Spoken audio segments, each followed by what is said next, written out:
Hello and welcome to Matt Loves Eurovision.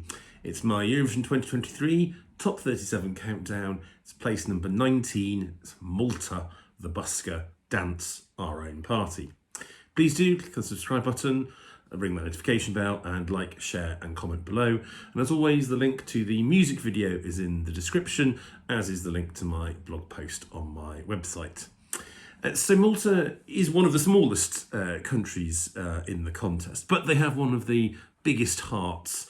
They've come close to winning on a number of occasions now, without ever not actually won yet. And they were actually one of the main contenders just a couple of years ago with Destiny. They had a poor result last year, and I have to confess it was not one of my favourite songs at all.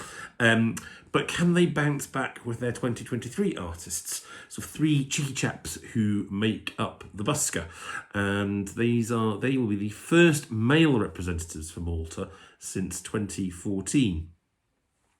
They're an indie pop band. They've been around quite a while. They were founded back in 2012, although like quite a few of the groups at Eurovision this year, they have undergone various changes in personnel over the years. So they have one of their original members is in the band. Another one joined a couple of years later in 2014. But their lead singer, the one that's probably most familiar from the video and various things, he only joined quite recently, I think, in the last couple of years.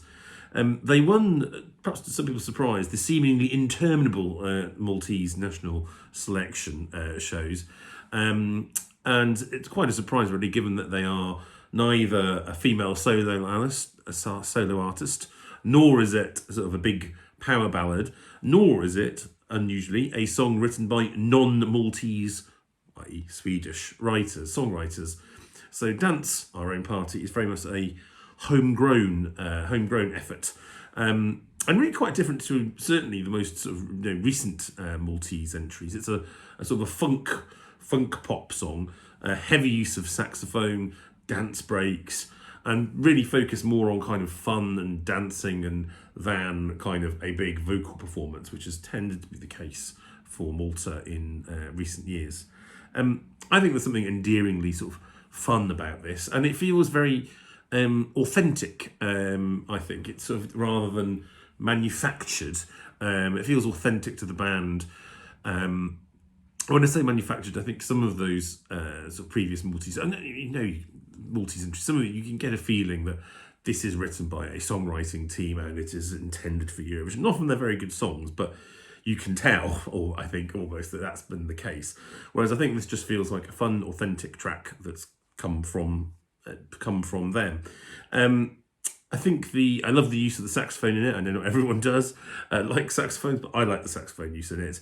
And I kind of like those little sort of breaks, pauses that they have in the song. I think those really work well. The boys really throw themselves into it, and certainly suffer for their art. So they may well say they may feel better in their sweater in the song, but it's jolly warm wearing a sweater. So we saw the lead singer, who has the most gorgeous hair imaginable, upstairs in the VIP area at the London Eurovision party, kind of after they had performed. And a couple of my friends decided to have a photo with him, and he apologised kind of for how sweaty he was, and he was quite shiny. But I don't think any of us were really complaining that much at the time.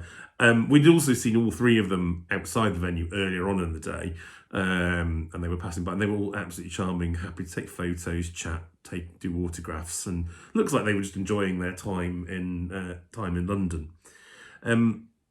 Now, obviously, I enjoy this, given it's my number 19, and I think, and it's one of those things that it's something a little bit different as well. It's different for Malta. It's different from most of the things in the contest as well. I suppose my only slight criticism is that some of the dance breaks that you have within the song, where you have no vocal, do stretch on perhaps a little too long for what is just a 3-minute performance. But I hope they'll do something fun or use that well in obviously the big staging opportunity that they have in Liverpool. Now, I think qualifying is going to be a real challenge, I'm afraid. They've got second in the running order, which is never great because it's not a great qualification record. It's the second worst qualification record in terms of semi-final running order positions. They're straight after a big fan favourite, and they come before another, if not fan favourite, then something that's quite standout, quite unusual. And they're also in that semi-final one of Doom, where there are an awful lot of very popular songs, and there just isn't enough space for them all to go through. I think if the Malta had been put in the second semi-final, that I would have fancied their chances. Not least because they would have had UK vote in their televote. But I've got to be realistic. I think this could well be one of the ones in my top 20 that will not make the grand final.